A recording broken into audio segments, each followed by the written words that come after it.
G'day guys, it is Ben here from Hunt the Night. Now, what we're going to do today is have a quick chat about this Pulsar Telos thermal monocular. Now, this is not the LRF version.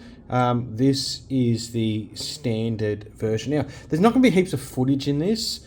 There's tons of footage already online on YouTube. I'm going to have a little bit of footage, but I will tell you just straight off the bat, the image quality on this thing is insane. Now, it is a sub 18 millikelvin, net D. It is incredibly sensitive, and you see it, especially up close. It is, wow, mind-blowing. But we're going to talk a few things about usability of this device as well, because this introduces a whole lot of new things. Firstly, they call it an upgradable device. I don't know how well that's going to work, because to upgrade it, I don't know what components are upgradable. I don't know the process. I do know the process is you got to send it back to Pulsar, which could, from Australia, send it to Lithuania, could involve permits from the Department of Defense because it's thermal. There's a whole lot of questions around that, right? I would buy this device and not worry about this sticker, okay? And I'd just buy this device because, the quality of it's off its head. But let's talk about a few usability things. Firstly, this is a big device, okay? And it's a long device because what they've done is they've introduced a new focuser in here. So instead of using buttons for digital control of your digital zoom, they've introduced this focus ring. And one thing they've done, which is good, is they've capped it at 4 times magnification. So it starts at 2.5 and 4 times digital is 10. A lot of Pulsar devices will go 2 to 4 to 8 to 16 and it gets really garbagey. At 10, it's still kind of garbagey, but it's not too bad.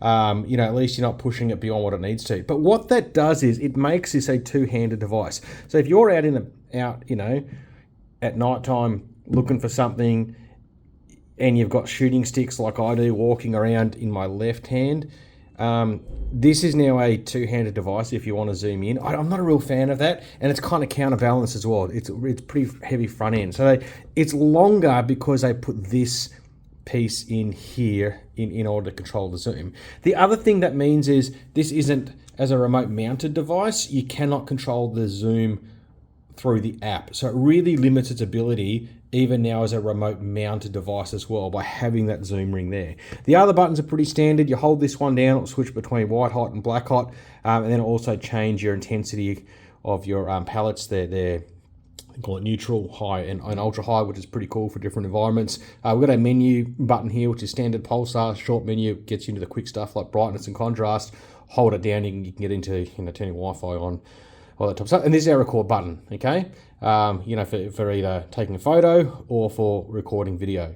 And then that's pretty standard stuff. Now, if you are going to use this as a remote mounted device and you're not too worried about the zoom, it's got a very, very nice 6 screws, mounting port here.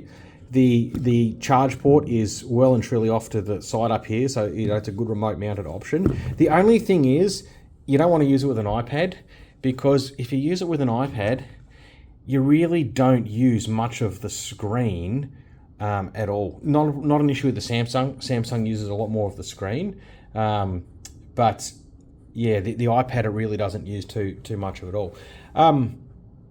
Battery system is a new battery system, and I don't know what the current status is of getting spare batteries yet, but I haven't asked the question. It is what they call the LPS7i battery. You'll get about 5 hours of runtime out of it or so.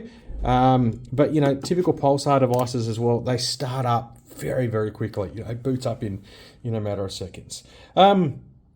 Really lovely device. I reckon Pulsar have nailed a lot of things. I'm not the biggest fan of this, but that's just me. The focal thing. It's really, I don't zoom that much, so I haven't really caused much problem. But yeah, just point it out.